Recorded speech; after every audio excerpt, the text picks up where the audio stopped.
Now guys, pag-usapan lang natin ang breaking news. Ayon kasi sa bali-balita, viral, Daniel Padilla at Kyla Estrada nagde-date daw sa Japan. Spotted daw ayon sa mga OFW doon. At siyempre, holding hands pa nga daw dahil naispatan umano sina Daniel Padilla at Kyla Estrada.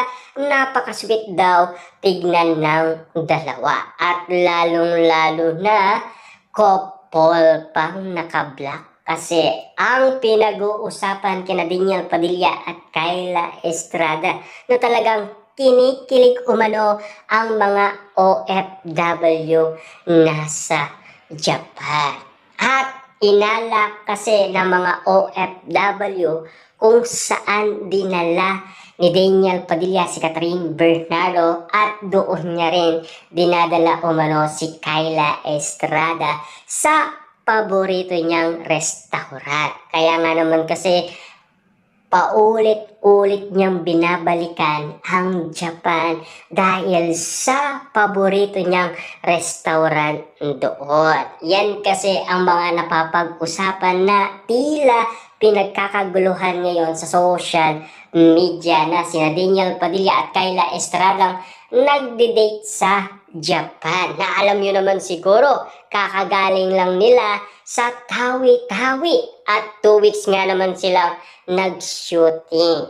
At ang inala ng karamihan, nagbakasyon daw at nag-date sa Japan. Wow, grabe nga naman kasi ang sweet daw ni Daniel Padilla dahil dinala niya daw ang kanyang syota sa Japan. Kaya nga naman kasi pinag-uusapan ngayon na makatotohanan nga ba ang haka-haka. Pero hindi daw yon AI or hindi naman inedit. Kasi kitang-kita daw ang pangyayari. Pero ang nakakagulat lang, hindi natin sila nakitang pinagkaguluhan sa NAIA. Kasi pinagkaguluhan lang sila noon dahil galing sila sa Tawi-Tawi. Pero yung pagpunta nila sa Japan, walang kaguluhan nangyari. Ano kaya ang nangyari? Dahil alam niyo naman siguro ang balita na iba ang iniisip umano ng mga tao kina Daniel Padilla at Kyla Estrada.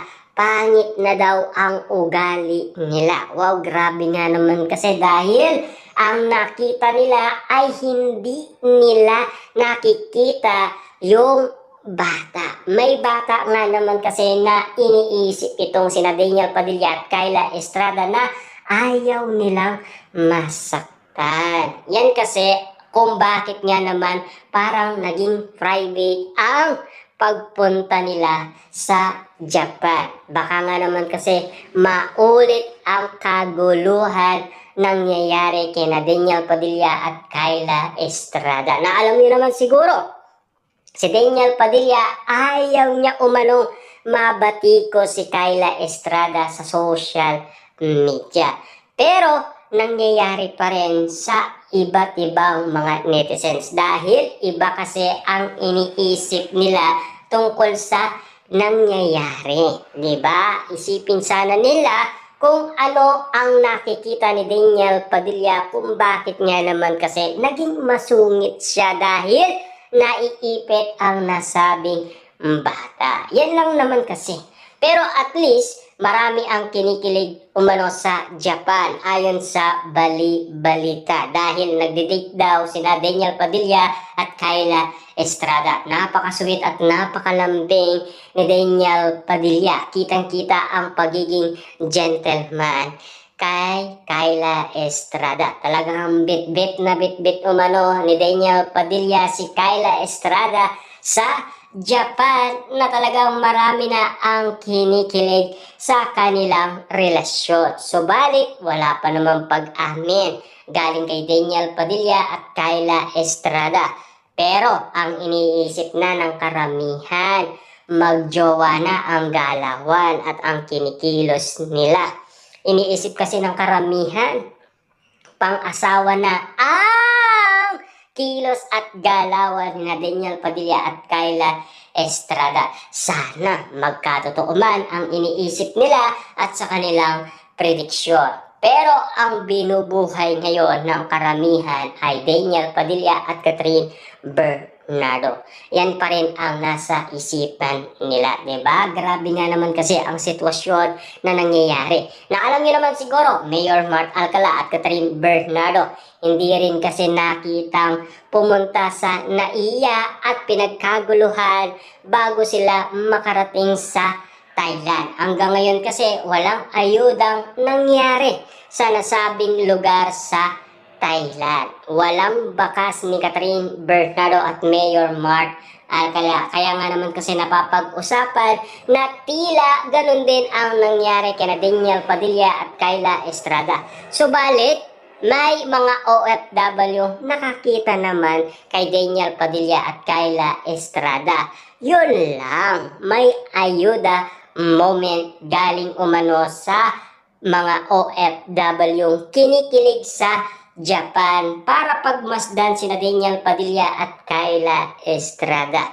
Kinabaliwan nga naman kasi ang nangyayari dahil ang dami nga naman kasing nakapansin at spotted umano sa kanilang mga mata kung bakit ngayon pinagkakaguluhan sina Daniel Padilla at Kayla Estrada. After nga naman kasi ng pagod nila sa kanilang bagong teleserye, sila naman ay nag-date at nagbakasyon sa Japan. Sulit na sulit nga naman kasi ang bakasyon nila sa Tawi-Tawi dahil makikita ang magandang tanawin at dagat. Grabe nga naman kasi ang mga view na pinapakita ni Kayla Estrada at Daniel Padilla. At least doon pa lang ay sapat na para sa atin na talagang napakaganda ng Tawi-Tawi kung bakit nga naman kasi napili ng management na doon kumuha ng shooting. Para nga naman kasi ang buong Pilipinas ay masaksihan